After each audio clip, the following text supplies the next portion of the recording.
je vais vous amener de l'institution de la Pâque, dans Exode, en Égypte, et je vais vous amener jusqu'au vendredi saint.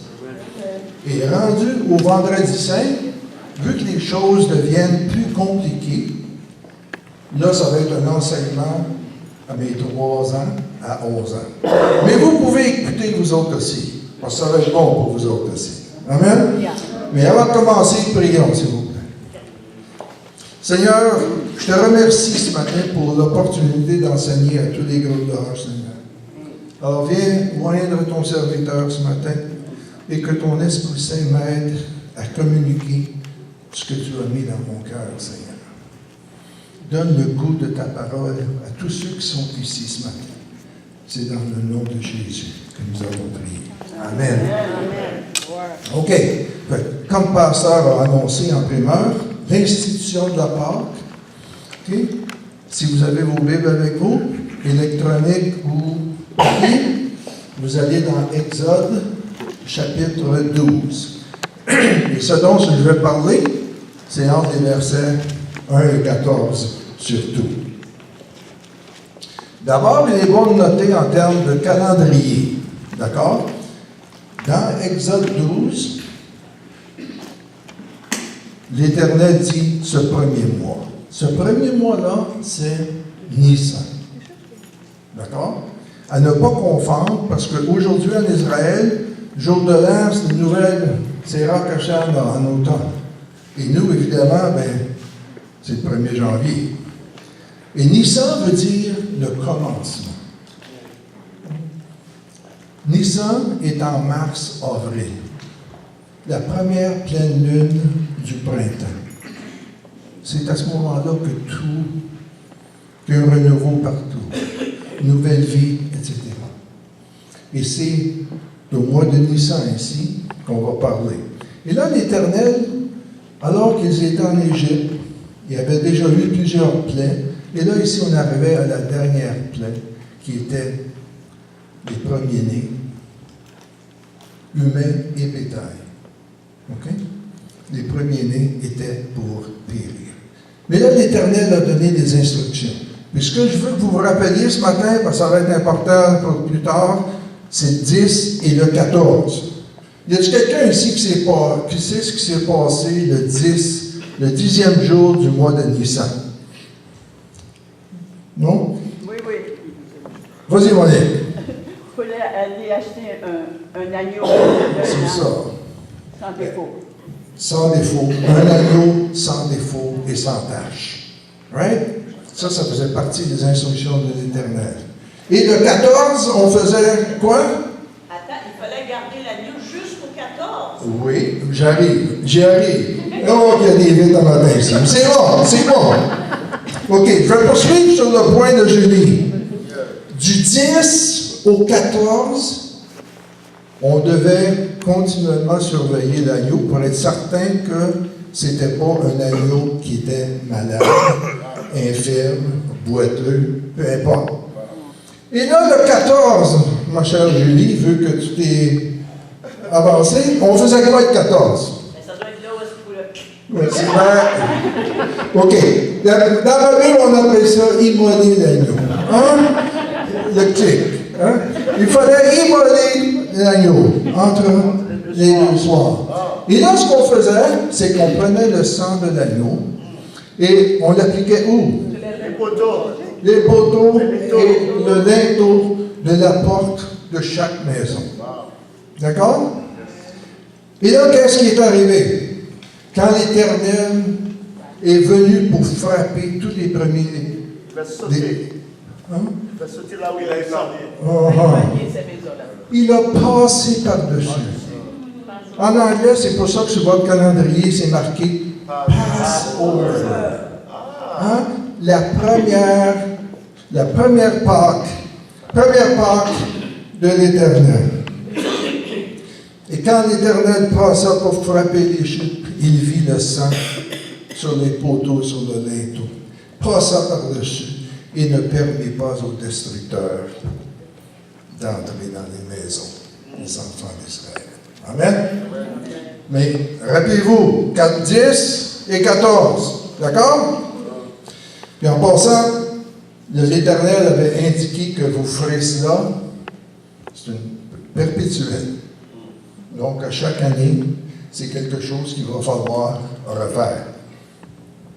Maintenant, Exode 29, versets 38 et 39. L'Éternel avait donné d'autres instructions. Là, ici, on parle d'un sacrifice perpétuel.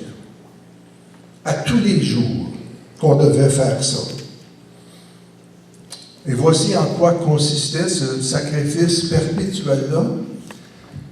C'est que tous les matins, environ vers 9 heures, parce que du lever du soleil jusqu'à vers 9 heures, on observait, encore une fois, les agneaux qui étaient pour être sacrifiés au temple cette journée-là.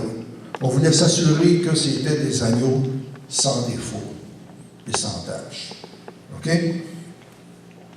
Donc, le sacrifice perpétuel d'un agneau le matin vers 9 heures et l'autre en fin d'après-midi, généralement vers 3 heures.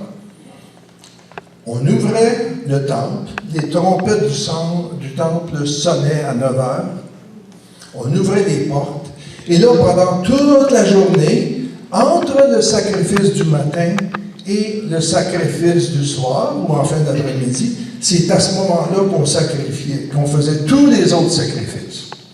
Le mot hébreu pour ce sacrifice perpétuel-là, c'est tamid. T-A-M-I-D.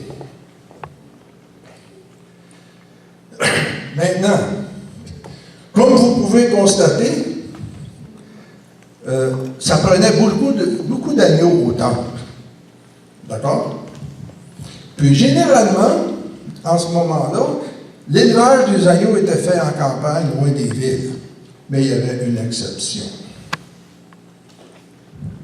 Les agneaux qui étaient sacrifiés au temple étaient élevés dans quelle ville? Bethléem. J'ai oublié de mentionner au début, vous levez la main avant de répondre. Vous levez la main. Moi, je cherche les ados aussi, là. Je veux des ados qui lèvent les mains. D'accord? Ça fait qu'on sacrifiait, tous les agneaux sacrificiels naissaient, ils étaient élevés à Bethléem. Et vous savez, quand on regarde tout ça, ça fait du sens. Y a-t-il quelqu'un qui peut me dire où l'agneau de Dieu est né? Samuel. L'agneau de Dieu, où est-ce qu'il est né? Non, pas tout à fait. Où est-ce qu'il est né, Angéline? À Bethléem. OK? Ça fait du sens parce que l'agneau de Dieu était pour être sacrifié à Jérusalem. Right? Fait que si l'agneau de Dieu pour être sacrifié au temple, à Jérusalem, comme tous les autres agneaux sacrificiels, ben, make sense. Il est né à Bethléem. Ça va? Bethléem. Un autre petit commentaire sur Bethléem. Un nom qui est formé de deux mots hébreux. Beth et Léem. Léem, qu'est-ce que ça veut dire? Bread. Pain. Maman même dit bread. Ça veut dire pain. D'accord? Le premier mot, Beth, veut dire quoi? Angéline? Maison. Et vous savez, chaque fois que vous regardez la Bible, vous voyez un nom comme Béthanie, ça veut dire maison des figuiers. Bethphagée, maison des figues. Beth, c'est toujours maison. Fait que, premier cours d'hébreu ce matin. All right? Fait que, Bethléem. Et si Bethléem signifie la maison du pain, ben qu'est-ce qu'on trouve dans une maison de pain? Du pain. Hein? Toi, mon grand, il faut que tu lèves la main. Hein? On retrouve du pain. Puis du pain, c'est essentiel pour nous soutenir, pour la vie, right? Mais là, quand je parlais de l'agneau de Dieu tantôt, Un autre nom qu'on peut appeler que Jésus lui-même s'est nommé, qui a le mot pain. Pain de vie. Hein? Jésus a dit, je suis le pain de vie, le pain vivant descendu du ciel. Est-ce que le pain de vie, c'est essentiel pour chacun de nous? Hein? Amen. Nourriture essentielle. Question ici, papa Michel. Ben, il faut avoir des yeux en arrière aussi. Hein? Amen. Ok. En fait, ma question, c'est... Tantôt, on parlait des agneaux, en fait, on les élevait à Bethléem. Oui. Mais ma question, c'est, à ce moment-là, le peuple était en Égypte. Est-ce que les gens quittaient déjà l'Égypte? Parce que l'agneau, normalement, s'ils sont en Égypte, comment ils vont aller chercher l'agneau à Bethléem? Alors, on parle de Bethléem. Les agneaux sacrificiels qui étaient à Bethléem, on les amenait au temple à Jérusalem. Non, Donc, on était sortis, là. Oui, ça, c'est au moment où on fait ça. Oui. OK. Ça va pour ça? Okay. Puis, mon pasteur, il m'a tenu avec des lignes directrices très serrées ce matin. Malheureusement, on n'a pas le temps pour les questions.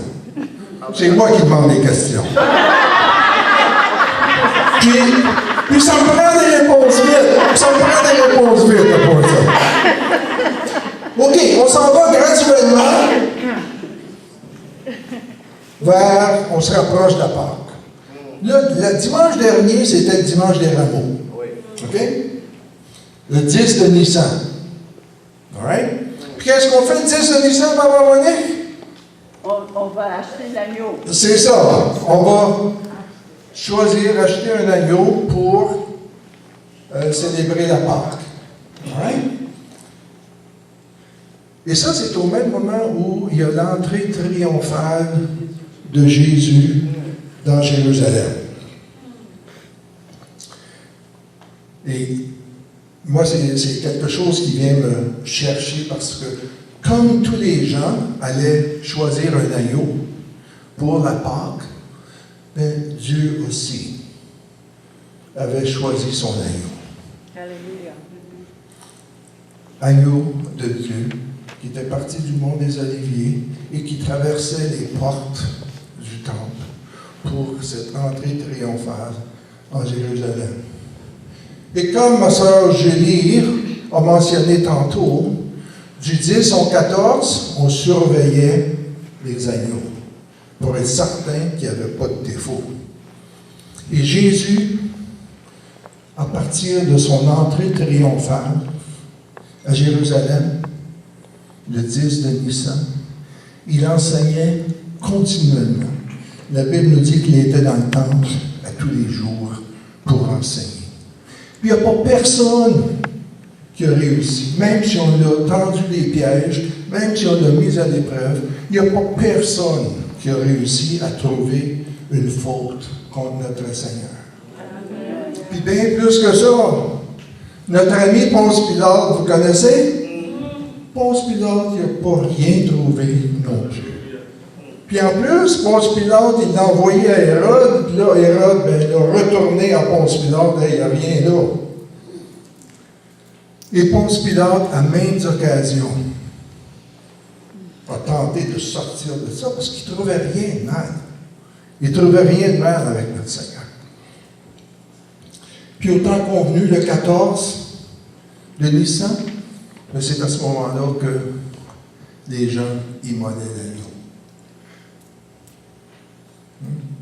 pour célébrer la Pâque. Et notre Seigneur est mort vendredi saint, le jour de la Pâque. Un autre, j'aime vous donner des Anciens Testaments. On n'a pas le temps, évidemment, de tout couvrir, mais j'ai quelques versets comme ça de l'Ancien Testament. C'est pour vous faire fouiller, comme moi j'ai eu du plaisir à fouiller depuis un mois. OK? La fête de Yom Kippour. Ça, c'est pas dans votre bulletin. Fait que vous allez prêter attention plus encore. Hein? La fête de Yom Kippour, fête des expiations, the Day of Atonement. le souverain sacrificateur se tenait devant tout le monde, devant la foule. À sa gauche, il y avait un bouc. À sa droite, il y avait un bouc.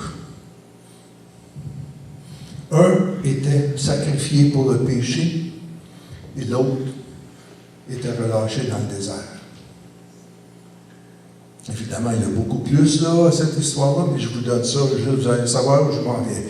Maintenant, pendant le Ponce Pilate, on est rendu au vendredi matin.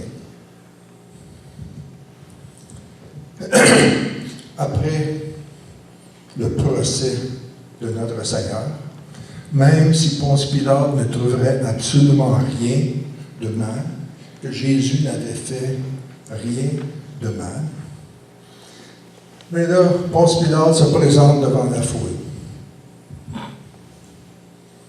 D'une part, on avait Jésus, le Fils de Dieu, le Fils du Père. Et d'autre part, il y avait un autre homme. Est-ce qu'il y a quelqu'un qui sait qui était l'autre? Barabbas. Barabbas. Savez-vous, le mot Barabbas, encore une fois, est formé de deux mots hébreux. Bar, Abba. Abba veut dire quoi? Papa. Père. Papa, Père. Et Bar, Fils. Vous savez, un deuxième mot hébreu aujourd'hui, là, c'est tout. On a eu Beth avant, là, on a Bar. Quand vous regardez, mettons, l'aveugle, Bartimée, ben, c'était le fils de Timée. D'accord? Fait que Bar et Beth. Fait que là, on avait ces deux hommes-là. Pilate se tenait devant la foule. D'une part, on avait Jésus, le Fils de Dieu, le Fils du Père. Et de l'autre côté, on avait Barabbas, le Fils du Père. C'est important de savoir que, selon les lois qui entouraient le Yom Kippour, les deux boucs devaient être similaires. Deux boucs de même valeur, deux boucs de même hauteur. Et là, ici, on avait deux hommes qui portaient le même nom, qui avaient passablement de ressemblance. Et là, Ponce Pilate, lequel voulez-vous que je vous libère? Et lequel a été libéré? Barabbas. Et Jésus, le sacrifice qui était venu pour être sacrifié, c'est lui qui a été sacrifié. Amen. Maintenant, on est toujours le vendredi matin, là. Vous rappelez-vous de ce que je vous ai dit concernant l'agneau perpétuel, le sacrifice perpétuel? Vous vous rappelez? Au début, Exode 29. OK. Pendant qu'on traitait avec Jésus comme ça devant Pilate, qu'est-ce qui se passait au temple? Qu'est-ce qui se passait au temple à Jérusalem? On avait le sacrifice de l'agneau du matin. D'accord? À 9 heures. On sacrifiait l'agneau, les trompettes du temple sonnaient, on ouvrait les portes, open for business. Fait que là, tout le monde qui voulait faire des sacrifices cette journée-là, on arrivait au temple. Et tous les sacrifices, comme j'ai déjà dit, avaient lieu entre le sacrifice de l'agneau du matin et le sacrifice de l'agneau du soir. OK? Fait que pendant que Pilate traitait avec Jésus, on sacrifiait l'agneau du matin à 9 heures. Est-ce que quelqu'un ici peut me dire à quelle heure est-ce que Jésus a été mis en croix? Marc 15, 25.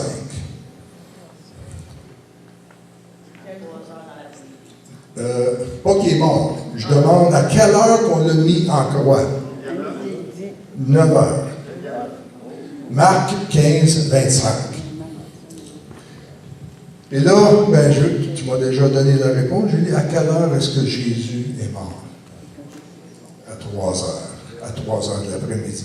Puis qu'est-ce qui se passait au temple à 3 heures de l'après-midi? Il y avait le sacrifice de l'agneau du soir. Fait qu'ainsi, le sacrifice de Jésus, le temps qu'il a été sur la croix, correspond à la même période de temps, là où on faisait le sacrifice du matin, et le sacrifice du soir.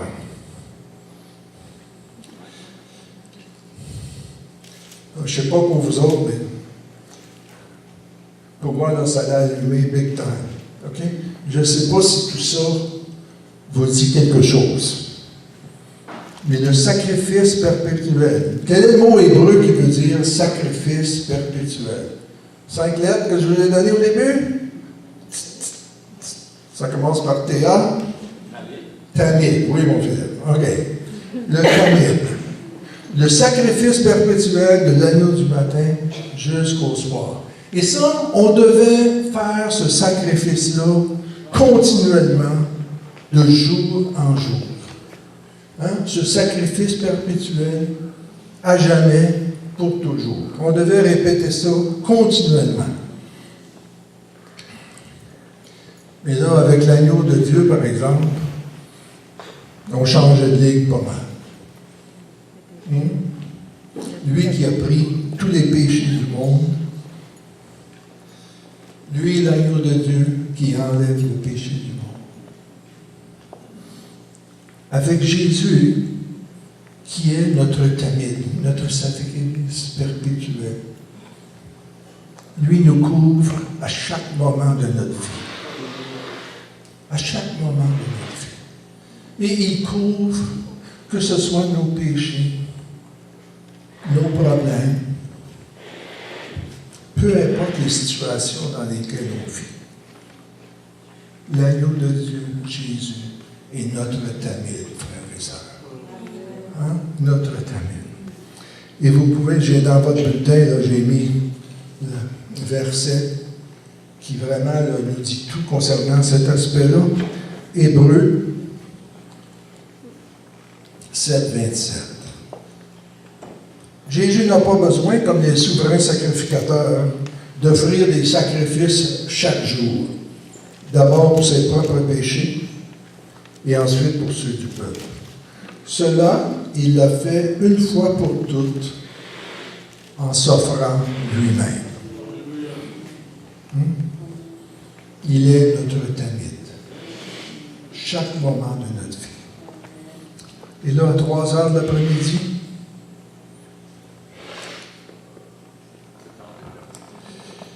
quand il eut pris le vinaigre, ça, je suis rendu dans Jean 19:30. C'est également dans votre bulletin. Et là, Jésus, quand il eut pris le vinaigre, Jésus dit, tout est accompli. It is finished. Hein? It's over. Puis il baissa la tête et rendit l'esprit. Hein? Fait que ça, c'était pour les grands ce matin. Maintenant, tous les enfants de 3 à 11, on a réservé les premières chaises ici. Venez vous asseoir en avant.